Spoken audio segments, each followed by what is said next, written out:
लाल जी के बेटे राघव की शादी की बात जगह जगह चल रही थी, लेकिन किशोरी लाल जी को कोई लड़की पसंद ही नहीं आती थी।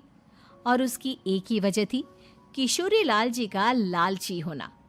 उनको लड़की वालों से मोटा दहेज चाहिए था और इसी चक्कर में एक दिन वो एक बहुत पैसे वाले के घर अपने बेटे का रिश्ता लेकर पहुंचे।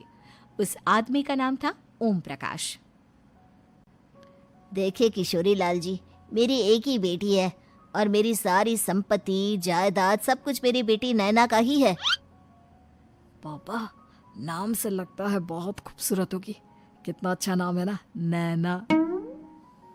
ओ, वैसे बात तो सही है आपकी। अब इतना पैसा है, जमीन जायदाद है, इकलौती बेटी, आप भी क्या करेंगे? सब कुछ उसे ही देंगे ना। बिल्कुल ठीक पहचाना आपने।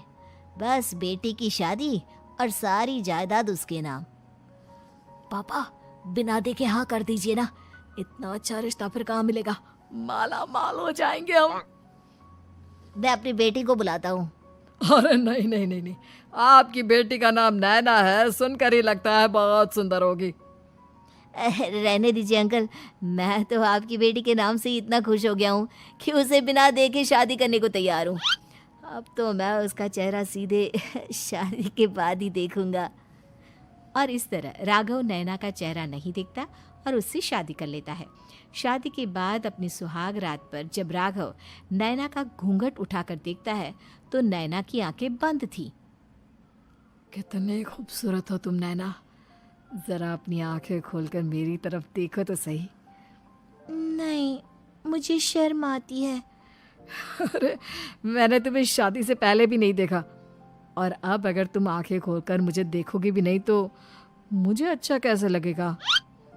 इससे पहले कि नैना अपनी आंखें खोलकर राघव की तरफ देखती, अचानक से लाइट चली गई और राघव नैना को पूरी तरह से देख भी नहीं पाया। अगली सुबह नैना राघव के लिए नाश्ता बनाकर लेकर आई।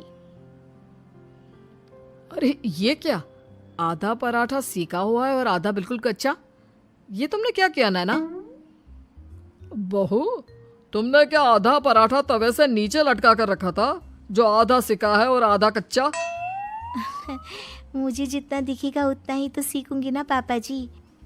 जहाँ जहाँ मुझे नजर आ रहा था वहाँ मैंने सीख लिया, जहाँ जहाँ नहीं दिखा वहाँ कच्चा रह गया होगा। इसका क्या मतलब है? ये कैसा मजाक कर रही है तुम? अरे बहू, तुमने इतना लंबा घूंघट क्यों लगाया हुआ है?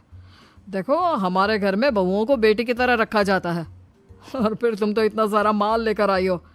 देखो, ये घूंघट डालकर रखने की कोई ज़रूरत नहीं है। हाँ नैना, पापा जी ठीक कह रहे हैं, तुम तो आराम से रहो, अपना ही घर समझो। नैना अचानक से अपना घूंघट उठा लेती है। अरे ये क्या पापा, नैना की तो एक आंख फूटी हुई है। नाम से नैना, लेकिन ये तो कानी बहू निकली।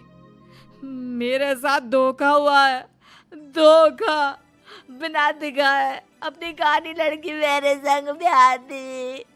मुझे कानी भी नहीं चाहिए। मुझे अभी ओम प्रकाश जी से बात करनी पड़ेगी। आखिर उन्होंने मेरे साथ ऐसा किया क्यों?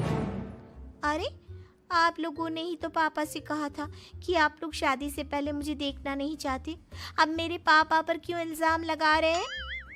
अरे लेकिन उन्हें बताना तो चाहिए था ना कि तुम कानी हो, एक आंख से तुम्हें दिखाई नहीं देता। किशोरी लाल और राघव नाराज होकर ओम प्रकाश को अपने घर बुलाते हैं। पापा जी, ये आपने क्या किया? शादी से पहले बताया क्यों नहीं कि नैना की आंखों में परेशानी है? अरे, आप ही ने तो लड़की देखने से मना कर दिया था। और लेकिन आप बता तो सकते थे। आपको तो हमारी बेटी की प्रॉपर्टी चाहिए थी, वो भी पूरी की पूरी। अब क्या हुआ अगर उसे आधा दिखाई देता है? प्रॉपर्टी तो आपको पूरी मिल गई ना। अरे ये क्या बात हुई?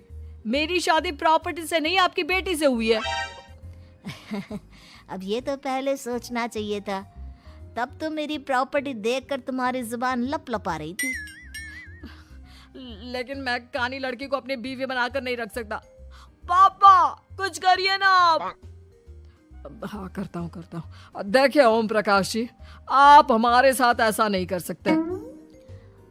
और तुम देखो, अगर तुमने मेरी बेटी से शादी तोड़ी ना तो जो भी प्रॉपर्टी मैंने तुम्हें दी है वो तो पूरी की पूरी वापस ले ही लूँगा और आधी प्रॉपर्टी तुम्हारी भी लूँगा। अरे मेरी आधी प्रॉपर्टी भला क्यों लेंगे आप? इसलिए क्योंकि मेरी बेटी को आधा नजर आता है और उसकी नज़र अभी तक तुम्हारी आधी जायदाद पर ही पड़ी है।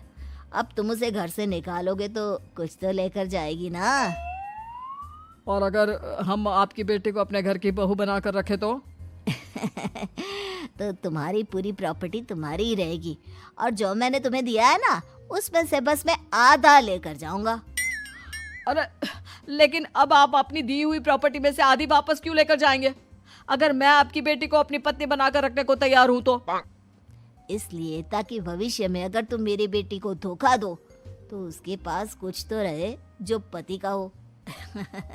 वैसे मेरे पास तो बहुत कुछ है लेकिन अपने पति की कोई निशानी तो उसके पास होनी चाहिए ना। अब अगर तुमने मेरी बेटी को कहानी कहा तो तुम्हें प्रॉपर्टी भी कहानी ही मिलेगी, पूरी नहीं। जमाए राजा। किशोरी लाल और राघव समझ चुके थे कि वो बुरी तरह फंस चुके हैं और अब उनके पास वहां से निकलने का कोई चारा नहीं है। अब समझ में आया ना, लालच बुरी बला होती है। एक तो तुम्हें प्रॉपर्टी मिली, ऊपर से बीवी मिली, उसमें तुम्हें नखरे भी दिखाने हैं। आए बड़े, चुपचाप बैठो दोनों। कुछ दिनों के बाद नैना राघव की कार लेकर बाजार घूमने निकलती है और जब कार लेकर वापस आती है, ये क्या? एक तरफ से मेरी गाड़ी पूरी खराब हो चुकी है। लगता है तुमने मेरी गाड़ी को किसी दूसरी गाड़ी के साथ एक्सीडेंट किया है। अरे अरे कितना बड़ा नुकसान कर दिया तुमने बहू। वो क्या है ना पापा जी, मुझे एक आंख से दिखाई नहीं दे रहा था, सामने से गाड़ी आ रही थी। मुझे तो सिर्फ आधा ही दिखाई दिया और वो गाड़ी मेरी कार से रगड़ते हुए निकल गई। अब मैं क्या करूं बताओ? आप इसे ठीक कराने के पैसे कौन देगा? तुम्हारे पापा। तुमने मुझसे इस तरह से बात की? अभी रुको। नैना राघव की शिकायत ओम प्रकाश को कर देती है। देखो राघव, अब जो मेरी आधी प्रॉपर्टी तुम्हारे पास थी ना उसमें से आधी और मैं लेकर जाऊंगा क्योंकि तुमने मेरी बेटी को डांटा। अरे नहीं नहीं पापा जी, गलती हो गई, माफ कर दो। गलती की तो कोई गुंजाइश ही नहीं। अगली बार मेरी बेटी को डांटा तो बची हुई आधी में से आधी और ले जाऊंगा। लालच के चक्कर में हम दोनों ने बहुत बड़ी गलती कर दी बेटा। एक तो तुम्हें कानी बहू मिली और ऊपर से जो माल मिला वो भी काना।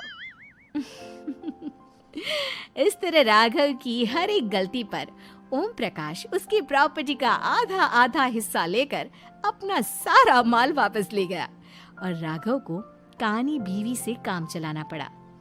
भाई लालच वाकई में बुरी बला है।